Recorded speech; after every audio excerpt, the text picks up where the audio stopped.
बड'लेण्ड रादाब नायगिरि बयखौबो बरायबाय।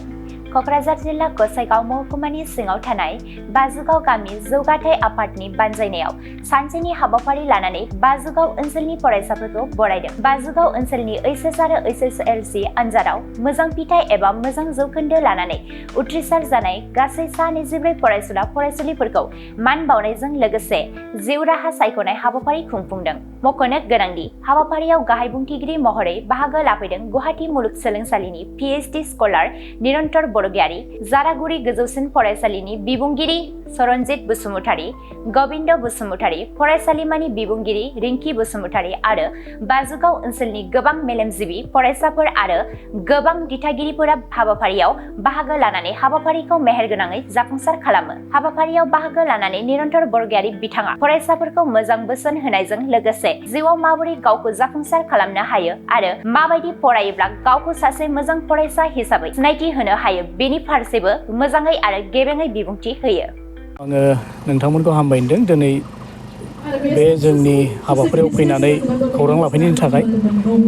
जों दिनै जोंनि बे गसाइगाव महकुमानि सिङाव थानाय बाजुगाव गामि जौगाखां आफादा एबा बाजुगाव भिलेज डेभेलपमेन्ट कमिटिया थांनाय बावैसो सिगां जायफ्रा गथ'फ्रा HSLC आरो HS आवहाय रिजाल्ट मोननानै माने मोजां मार्क्सफोर लानानै बा मोजां पजिशनफ्राव पास जानो हादों एबा गासैबो फरायसाफोरखौनो जोङो दिनै लेंहरनानै बेवहाय मान बावदों एबा जोङो बिथांमोनखौ फरायनायाव जोङो थुलुंगा होदों आरो जोंनि थांखिया बेनो जेन दानि जे फरायफुबाय थानाय गथ'फोर फरायसाफोर सेंग्रा सिख्लाफोर बिथांमोना जेन गोजौ फारसे गावनि जे केरियार दानांगौ बेखौ मोजांथारै बुजिनानै जेन' बिसोरो गावनि केरियारखौ चइस खालामनो हायो आरो बिथांमोना मा फरायब्ला मा जानो हायो, मा स्ट्रिम्सआव थांब्ला माबायदि केरियार जाहैगोन बेफोर गासैबो इनफरमेसनखौहाय होनो थाखाय जोङो मानगोनां सासे चिफ गेस्ट जोङो हांख्रायना लाबोदों। बे जाहैबाय जोंनि गुवाहाटी इउनिभारसिटिनि रिसार्च स्कलार सार निरन्तर बरगयारी। बिथाङा जोबोद मोजांथारै जोंनि देरबोनाय फरायसाफोरखौ बिथाङा मोजांथार बाथ्राफोरजों आरो थाखोमानाय बाथ्राफोरजों बिथाङा दिनै बानजायबाय आरो जोङो निस्सय आसा खालामदों बिथांनि जे गियान होनाय आरो जे लामा दिन्थिनाय आरो जे बुंथिलांबाय दिनै बे बुंथिलांनाय बाथ्राफ्रा बे फरायसाफोरनि जिबनाव निस्सय खामानि होगोन आरो गावनि केरियारखौ माबोरै दानानै लानांगौ फरायसाफ्रा बेजों लोगोसे ससियेल मिडियानिफ्राय जेन'बा बिनि मोजांथिखौ बाहायनायजों लोगोसे आरो जानाय लोंनाय ड्राग्सनि आरो जौ जुवानि गोजानाव थानानै फरायसाफ्रा माब्रै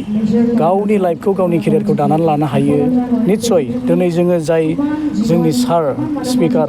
रेसपेक्टेड निरन्तर बरगयारी सारखौ जोङो हांख्रायना लाबाय बिथांनि बाथ्राजों थारैनो बियो खाबजागोन होननानै जों आसा खालामदों आरो जोङो बाजुगाव भिलेज डेभेलपमेन्ट कमिटिनि जानानै बेखौनो खावलायगोन जेन' बयबो फरायसाफ्रा जौगालांनो हाथों आरो बयबो जेन' फरायनायाव गोसो होयो, हारि दानायाव गोसो होयो, न'खर दानायाव गोसो होयो, बेजों लोगोसे स्पेसियेलि गावनि केरियार दानायाव जेन गथ'फ्रा गोसो होयो बेखौनो जोङो दिनै जोंनि गामिनि जौगाखां आफादनिफ्राय खावलायबाय। गोजोन्थों। जोङो दिनै गासै 24सा फरायसाफोरखौ जोङो मान बावदों आरो माखासेया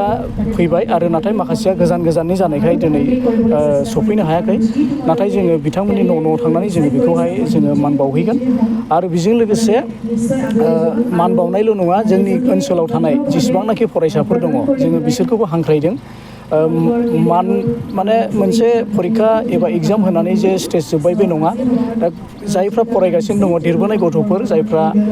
क्लास 10नि गाहायाव फरायगासिनो दङ, क्लास 12नि गाहायाव फरायगासिनो दङ बा डिग्रिनि गाहायाव फरायगासिनो दङ बिसोरखौबो जों गासैखौबो हांख्रायदों जायफ्रा सिगां पास जाबाय एबा एग्जाम होगोन बिसोरखौबो हांख्रायदों जेन' बिसोरबो लाइफनि जे ट्रु भेलु बेखौ बुजिनो हायो आरो जोङो सारनि गेजेरजों दिनै बेबायदि भेलुएबोल जोङो मोनसे गियानफोरखौ जों मोननो हाबाय। दासिमावबो NEP दा दासो इउनिभारसिटि आरो कलेजफ्रावहाय इमप्लिमेन्ट जादों खिन्थु NEP दाबो स्कुल लेभेलाव जों जायाखै जानो थांगासिनो दं। आसामा इमप्लिमेन्ट खालामगोन होनदों थाबैनो। दा बेनिखायनो जों दासिमबो बे स्ट्रिम गोदोनि ट्रेडिसनेल आइडियानो दङ। दा बेनिखायनो बेवहाय आर्ट्स आरो साइन्स आरो कमार्स बे स्ट्रिमाइजेसन दासिमबो दङ बेनिखायनो आर्ट्सनि थाखायबो गोबां केरियारफोर दङ जेरैहाय जोंना सिभिल सार्भिस दंखायो ल' दङ बेनि बागै जों एसे सावरायदोंमोन डिजाइनिं मेनेजमेन्ट हस्पिटेलिटि डिफेन्सआव दा गोबां बेफोरबायदि दङ आरो जों कनफिउस जानो नाङा जों बांसिन माने जोङो जोंनि स्कुलिं जोबनाय लोगो लोगो जों जेब्ला कलेजाव थाङो बे समावहाय जोङो माने जों साबजेक्ट बेस जालाङो आरो साबजेक्ट जोंनो कलेजफ्राबो दासिमबो माखासे ट्रेडिसनेल साबजेक्टसफोरखौनो अफार खालामगासिनो दङ दा बेनिखायनो आं स्टुडेन्टफोरखौ खावलायगोन जायफ्रा नोंथांमोननि नायगिरिफोर बिथांमोना माने आप टु डेट जानांगोन आरो माखासे गोबां फर एग्जाम्पल गुवाहाटि इउनिभारसिटियाव आं सासे PhD रिसार्च स्कलार थ' जोङो बेयावहाय गुवाहाटि इउनिभारसिटियावहाय माने 40+ डिपार्टमेन्टस दङ साइन्स आरो आर्ट्स दा NEP खौ इमप्लिमेन्ट खालामनाय लोगो लोगो बेयावहाय गासैबो माबाखौनो मा होनो कर्सफोरखौ लानो हासै दायो आरो दा बेबायदिनो आर्ट्सआव फरायनायफ्रा आर्ट्सनि गोबां माबा दङ केरियार अपसन्सफोर दङ बेखौ खिन्थु एसे रिसार्च खालामनांगोन आरो स्टुडेन्टफ्राबो आरो पेरेन्टसफ्राबो एवारनेस जानाया मोजां आरो साइन्सआवथ' गोबां अपसन्स दङ आरो कमार्सआवबो आरो जों जेब्लानो जोङो कर्सफोरखौ चुज खालामो अब्लानो जोङो रिसार्चबो खालामफायोबा मोजां रिसार्च माने जोङो मा केरियारखौ गावखौहाय मा बै केरियारावहाय सुट मोनो बेखौ नायनानै थांनाया मोजां आं बेखौ सानो भिलेज डेभेलपमेन्ट कमिटिनि गासैबो सोद्रोमा बिथांमोननिसिम हामलायनायखौ जासिदों आंखौहाय बिथांमोना सासे गेस्ट एबा स्पिकार हिसाबै आंखौ लिंहरनायनि थाखाय बेवहाय बेयो फार्स्ट टाइम जानांगौ बिथांमोननि मोनसे इनिशियेटिभ आरो आं बहुत मोजां मोनदों मानो होनना बुङोबा जोंनि गामिफ्रा दासिमबो बहुत टाउनफोरनिफ्राय बा इनफरमेसनफोरनिफ्राय बहुत गोजानाव दङ दाबो